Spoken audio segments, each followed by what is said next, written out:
ஜெர்மனியின் பெர்லின் நகரை விட்டு 2025ஆம் ஆண்டில் சுமார் 1,61,000 பேர் வெளியேறியிருப்பதாக தெரிவிக்கப்பட்டுள்ளது.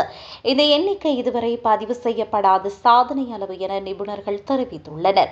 இதன் மூலம் பெர்லினில் வசிக்கும் பலர் வாழ்வதற்கு வேறு இடத்தை தேர்வு செய்து வருவது தெரியவந்துள்ளது. குறைந்த வாடகை, வேலைவாய்ப்புகள், இரவு நேர கொண்டாட்டங்கள் மற்றும் சர்வதேச கலாச்சாரம் போன்ற காரணங்களுக்காக ஒரு காலத்தில் பலர் பெர்லினுக்கு குடிபெயர்ந்தனர்.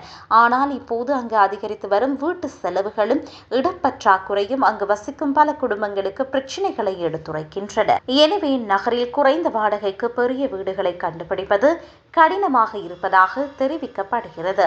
இவ்வாறு இருக்க 30 முதல் 49 வயதுக்குட்பட்டவர்களே பெர்லினை விட்டு அதிகமாக வெளியேறுவதாக ஆய்வில் தெரிய வந்துள்ளது. அவர்களில் பலர் தங்களது குழந்தைகளுடன் வெளியேறுகின்றனர். அதிலும் பெரும்பாலானோர் பெர்லினை சுற்றியுள்ள பிராண்டன்பர்க் மாநிலத்திற்கு குடிபெயர்கின்றனர்.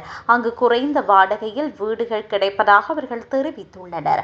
இதேவேளை பலர் பெர்லினை விட்டு வெளியேறிய போதிலும் பிற நாடுகளில் இருந்து புலம்பெயர்ந்தோர் அங்கு வந்து கொண்டே இருக்கின்றனர். 2024ஆம் ஆண்டில் சுமார் 1,22,000 பேர் பெர்லினில் புதிதாக குடியேறியுள்ளனர். அவர்களில் இந்தியர்களே அதிகமாக இருப்பதாக தெரிவிக்கப்பட்டுள்ளது. அவர்களுக்கு அடுத்தபடியாக அதிகமான உக்ரைனியர்கள் பெர்லினுக்கு வருகை தருகின்றனர்.